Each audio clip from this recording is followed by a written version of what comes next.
할렐루야.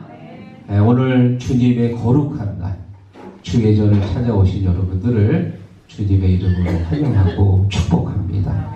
자, 옆에 계신 교우들과 인사합시다. 반갑습니다. 힘내세요. 여러분, 2024년도 이제 보름 남았습니다. 올 한 해 잘 마무리하셔야 되고요. 또 다가오는 새해를 기쁨으로 준비하고 맞이하기 위해서 힘을 내야 됩니다. 어제 탄핵 소추안이 가결이 되면서 대통령의 직무가 정지됐습니다. 국민이 뽑은 대통령을 다시 국민들이 탄핵한 겁니다. 전국이 혼란스럽고 어수선하지요. 이럴 때일수록 우리 신앙인들이 깨어 있어야 됩니다. 하나님께서 지혜와 명철을 주셔서 선악간에 이 문제를 잘 해결해야 되고, 또 떨어진 대한민국의 위상을 다시 세계 속에 세워야 됩니다. 그러기 위해서 우리가 힘을 내야 돼요. 기도의 자리로 나와야 됩니다. 이럴 때 신앙인이 기도해야 됩니다. 오늘도 예배를 통해서 은혜 받는데 힘내시기를 주의 이름으로 축원합니다. 저는 오늘 본문의 말씀을 가지고 새마음 야벳이란 제목을 정했는데요. 이 세 명은 노아의 아들들입니다. 이 노아의 아들들은 참 복을 많이 받은 사람들이죠. 세계 모든 사람들이 물의 심판을 당할 때 세 아들은 죽지 않고 살아났습니다. 얼마나 큰 축복을 받았습니까? 그런데 오늘 본문에 보니까 누구는 복을 받고 누구는 저주를 받게 됩니다. 복과 저주의 갈림길은 무엇인가? 오늘 말씀을 통해서 우리는 복의 복을 받는 하나님의 복된 자녀가 되시기를 주님의 이름으로 축원합니다. 자, 첫 번째, 함은 아버지의 하체를 드러내고 종이 되는 저주를 받았다. 25절 읽어봅니다. 이에 가로되 그 형제의 종들의 종이 되기를 원하노라. 여러분, 함이 저주를 받게 된 가장 직접적인 원인은 바로 노아에게 있습니다. 세상이 다 물로 심판받고 나서 노아가 방주에 있다가 1년하고 열흘 만에 나옵니다. 총 375일 만에 방주에서 나왔습니다. 세상이 다 죽었지요.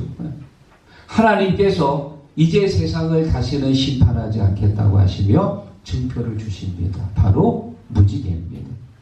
이제 심판은 끝났고 또 노아의 대적들도 다 사라지고 이제는 만사오케이입니다. 그래, 이 노아가요, 그만 모든 것을 다 이제 방심한 나머지 포도주에 실컷 취해가지고 대자로 뻗었는데 아마 몸에서 많이 열이 났나 봐요. 그래서 자기도 모르게 옷을 다 벗어버렸어요. 아니나 다를까 둘째 아들 함이 아버지를 보러 왔다가 아버지의 민낯을 보게 됩니다. 그리고 밖에 나가서 그 형제들에게 그 사실을 알려주는데, 성경에 보면 단순히 본 것을 전했다라는 전달의 의미보다 아버지의 그 허물을 보고 그것을 악의적으로 챙겼다는 거예요.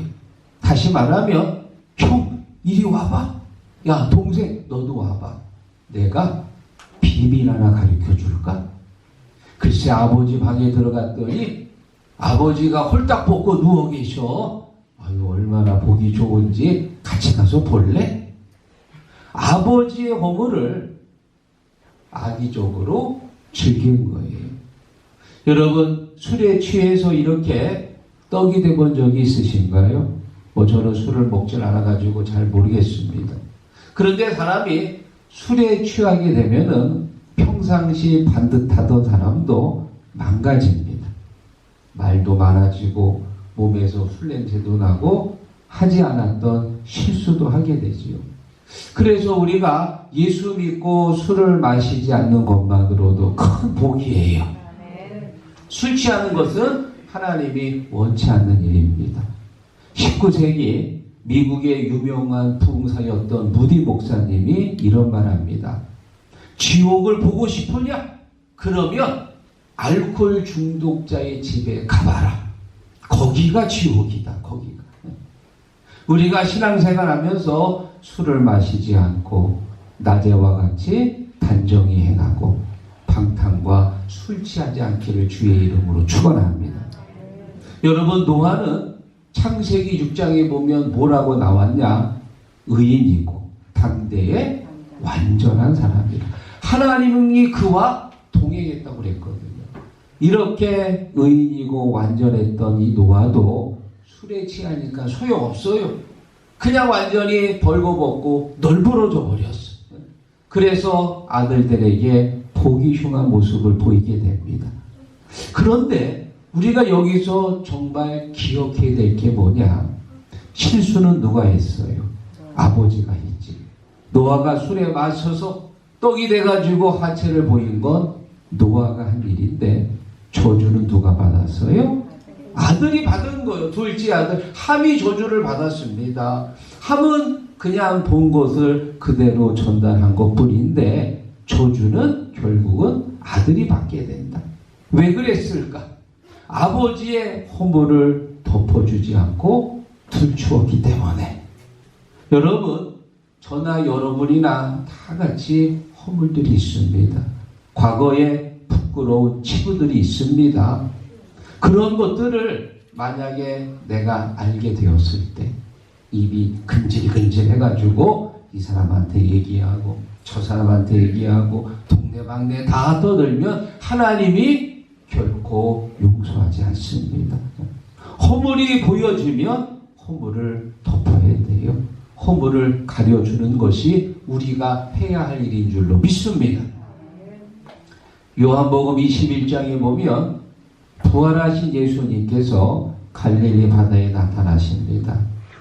그때 베드로를 만나지요. 그리고 아침을 드시고 나서 베드로에게 이렇게 말합니다. 요한의 아들 시몬아, 나를 사랑하느냐? 나를 사랑하느냐? 이 질문은 베드로에게 굉장히 힘든 질문이에요.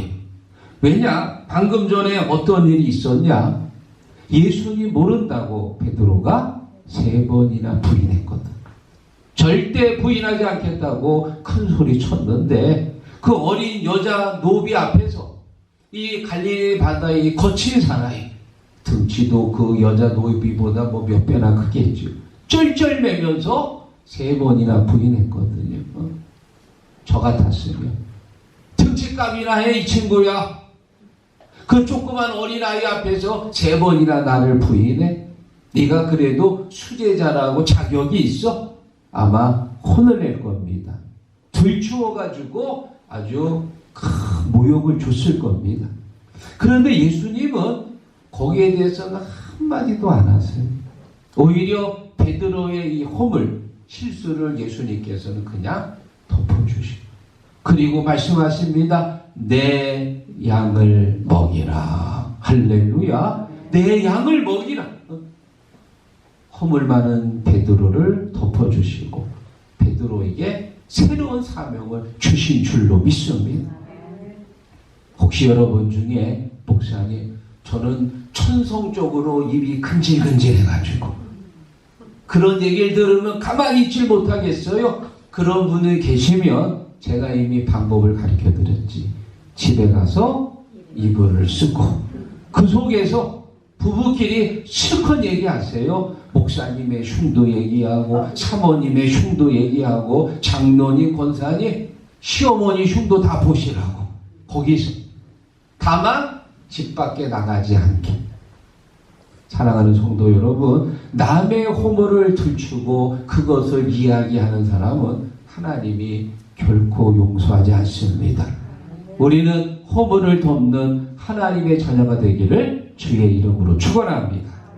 그리고 두 번째, 야벳은 아버지의 하체를 덮어주고 창대케 하는 축복을 받았다.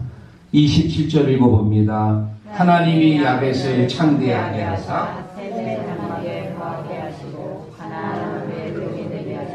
원하노라 하였더라. 야벳이 받은 축복이 뭐냐? 창대하게 하는 축복을 받아. 야벳은 아버지의 하체를 덮어줍니다. 그것을 보지 않기 위해서 어떻게 들어갔어요? 뒷걸음쳐 들어갔습니다. 그랬을 때 하나님께서 야벳에게 주신 축복이 뭐냐? 그를 창대하게 하셨다. 이 야벳은 지금의 유럽인들을 말하는데, 이 유럽의 국가들이 보면 정치, 경제, 문화 이런 것들이 굉장히 많이 발달이 되어 있습니다. 특히 복지 정책이 잘 되어 있어요. 그래서 이 유럽의 나라들은 뭐 변호사를 하던 의사를 하던 운전기사를 하던 청소부를 하던 그 분야에서 30년 동안 꾸준하게 일하고 나면 나중에 노후를 편안하게 보낼 수 있습니다. 여러분, 매년 3월 21일은 어떤 날이냐? 국제연합이 정한 국제행복의 날입니다. 이 날에 앞서서 이 유엔은 무슨 일을 하느냐? 국제행복지수를 조사하는데 삶의 만족도와 기대 수명, 환경 오염 이런 다양한 자료들을 토대로 국가들의 행복지수를 조사한다는 거예요. 한 160여 개국의 행복지수들을 조사하는데 1위가 어디냐? 계속해서 거의 핀란드 1위를 차지하고요. 또 네덜란드, 스위스, 아이슬란드, 룩셈부르크 이런 유럽의 국가들이 1위에서 10위를 다 차지한다는 거예요. 세계 최강 미국은 20위권이고요. 우리나라와 일본은 50위권에 있고요. 중국은 80위권으로 밀려났습니다. 인구가 많고 군사력이 막강하다고 행복한 지수가 올라가는 게 아닙니다. 복지 정책이 잘 돼 있어야 돼. 바로 이 야벳의 후손들이 복을 받아가지고 지금 이렇게 복지 정책을 잘 받아서 행복 지수가 높게 됐습니다. 여러분, 성경에서요 이렇게 허물을 잘 덮어주는 사람이 누굴까 봤더니 바로 바나바입니다. 이 바나바는 성경에 말하기를 권위하는 자라고 나와 있지요. 권면하고 위로하는 자. 특히 누구를 덮어주었냐? 바울을 덮어주었어요. 바울이 다메섹에서 예수님의 음성을 듣고 완전히 삶이 변합니다. 그리고 예루살렘 교회를 찾아갑니다. 그랬더니 예루살렘 교회에 있었던 사도들이 바울을 만나주질 않아요. 왜? 방금 전까지 믿는 사람들 잡아다가 가두고 고문했던 그런 저승사자거든. 그런데 어느 날 갑자기 나도 이제 예수님 믿는 하나님의 자녀가 되었습니다 하고 딱 나타났으니 믿을 수가 없는 거예요. 다 바울을 꺼려합니다. 그래 결국 바울이 예루살렘 교회에 있지 못하고 고향 다소에 가서 운동을 합니다. 믿어주는 사람이 없어가지고 받아주는 사람이 없어요. 그런데 이 바나바가 굳이 다소까지 가서 누가 시킨 것도 아닌데 이 바나바가 다소까지 가서 바울의 이전의 과거들 허물들을 덮어주고 안디옥 교회로 데리고 와서 같이 사역하고 또 1차 전도 여행을 다니면서 소아시아의 교회를 세우고 복음을 전파하게 되었더라. 할렐루야. 우리 휴곡교회에 이렇게 바나바 같은 사역하는 분들이 많았으면 좋겠어요. 덮어주고 품어주고 끌어안고 권면하고 위로하는 바나바 같은 분이 많기를 주의 이름으로 축원합니다. 자, 여러분, 한 사람을 소개합니다. 이분은 위대한 정복자 마케도냐의 왕 알렉산더 대왕입니다. 어마어마한 대륙을 점령한 사람인데요. 이 알렉산더 대왕의 그 초상화에 얽힌 재미있는 이야기가 있습니다.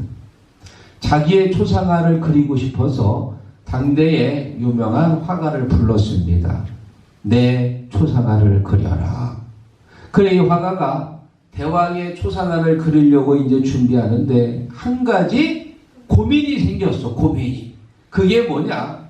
대왕 이마에 보기 싫은 흉터가 있는 거예요.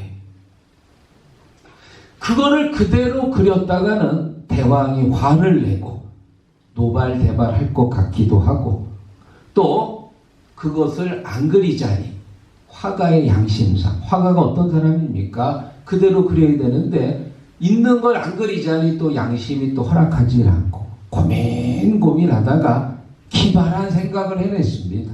어떻게 그렸냐? 손으로 이마를 이렇게 가리는 그런 초상화를 그렸다는 거예요. 그러니까 손에 의해서 초상화가 자연스럽게 가려진 거예요.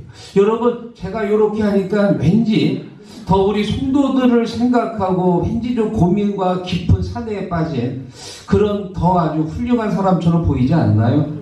뭔가 좀 이렇게 깊게 생각하는, 백성들을 더 생각하는 지적인 왕으로 보여진 거예요.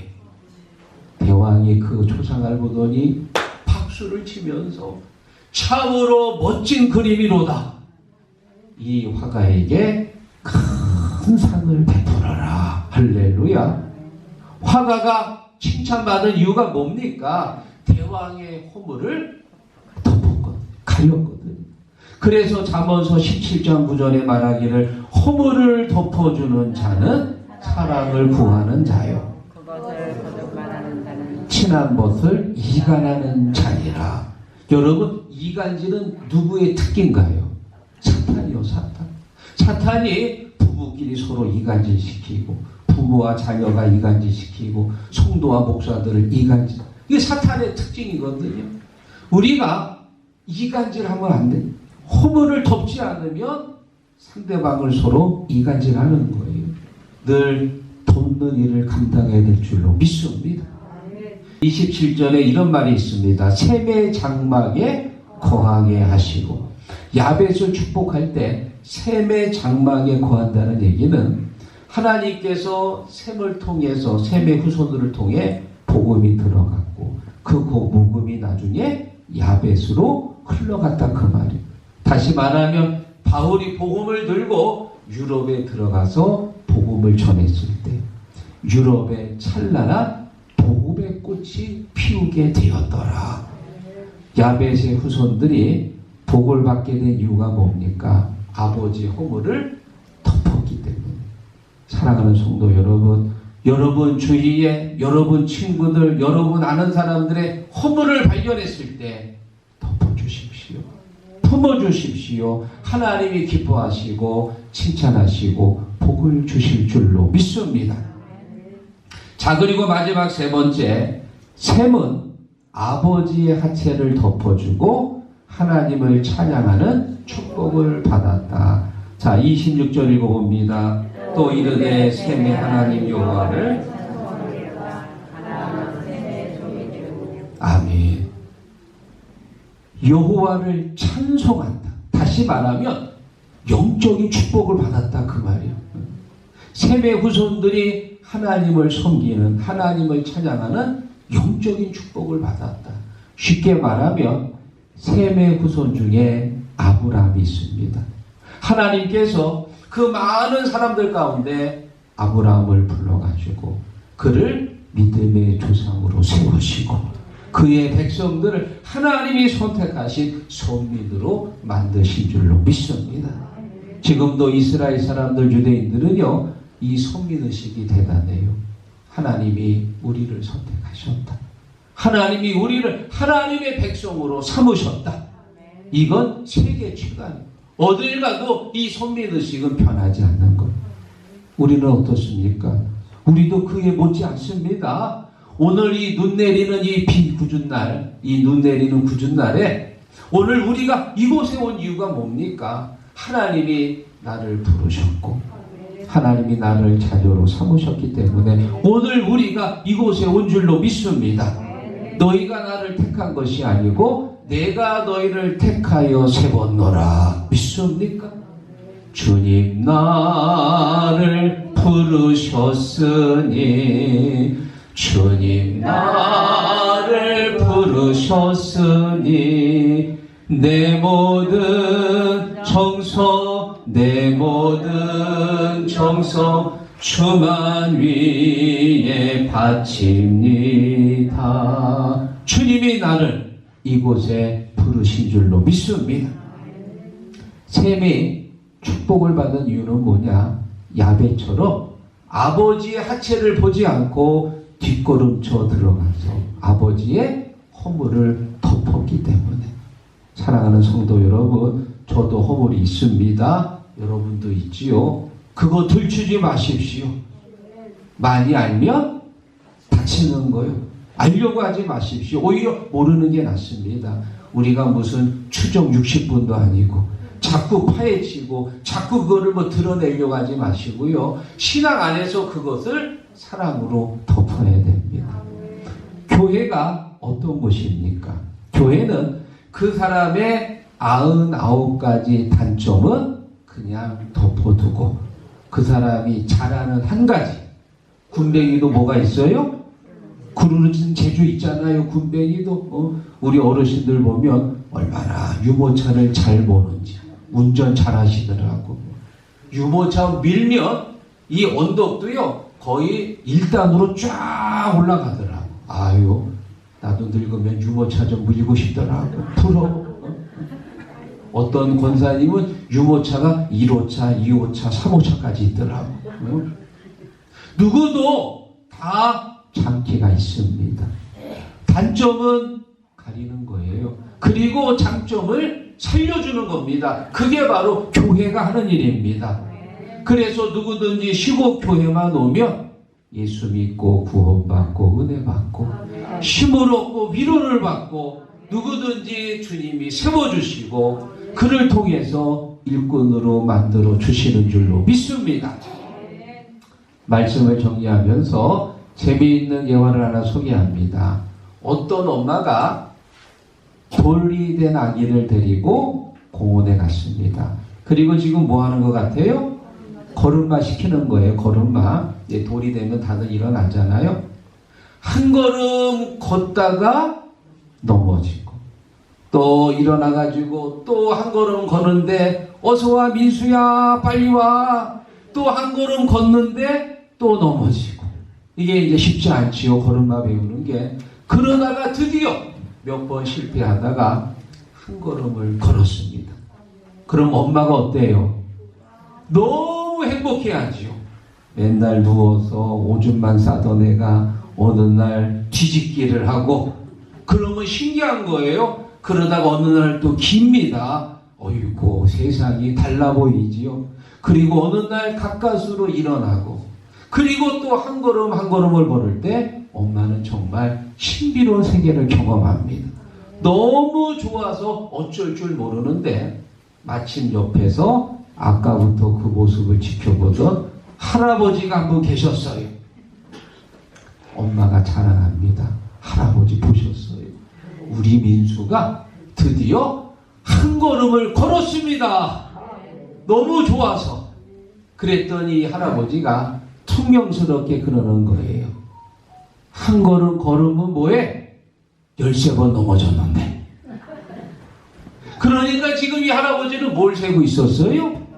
넘어진 걸 세고 있었던 거예요. 어머니는 어떻게 해서든지 그 한 걸음을 세기를 원했는데 할아버지는 넘어진 걸 세고 있었어요. 여러분은 지난 1년 동안 살면서 무엇을 세고 있습니까? 넘어진 걸 세고 있었습니까? 아니면 일어선 걸 세고 있었습니까? 사랑하는 시국 성도 여러분, 우리가 지난 1년 동안 여기까지 왔잖아요. 여러분은 지금 무엇을 세고 있습니까? 우리 교회에 등록해서 열심히 잘 다니고 있는 사람을 세고 있습니까? 아니면 낙심해서 절망하고 교회를 떠난 사람을 세고 있습니까? 조대훈 목사가 잘한 것을 세고 있습니까? 아니면 그건 하나도 기억 안 나고 못한 것만 열심히 세고 있습니까? 우리의 시각이 긍정적인 시각이 되어야 돼요. 부정적인 시각이 되면 절대 발전할 수 없습니다. 여러분의 권사님, 집사님, 장로님, 여러분의 이웃들의 아픔과 상처, 허물 세지 마세요. 그거 다 덮으십시오. 대신 특기, 장점, 거시기 좋은 것들을 세야 됩니다. 좋은 것들을 부각시켜가지고요. 그거 칭찬해야 돼요. 믿습니까? 사랑하는 성도 여러분, 축복과 저주의 갈림길이 뭐냐? 허물을 덮느냐? 들추어내느냐? 그게 갈림길이었어요. 우리 시곡교회 모든 성도님들은 허물은 다 덮으시고요. 좋은 점들, 장점을 잘 살려서 셈이 받은 축복처럼, 야벳이 받은 축복처럼 그런 축복의 자녀가 되시기를 주의 이름으로 축원합니다.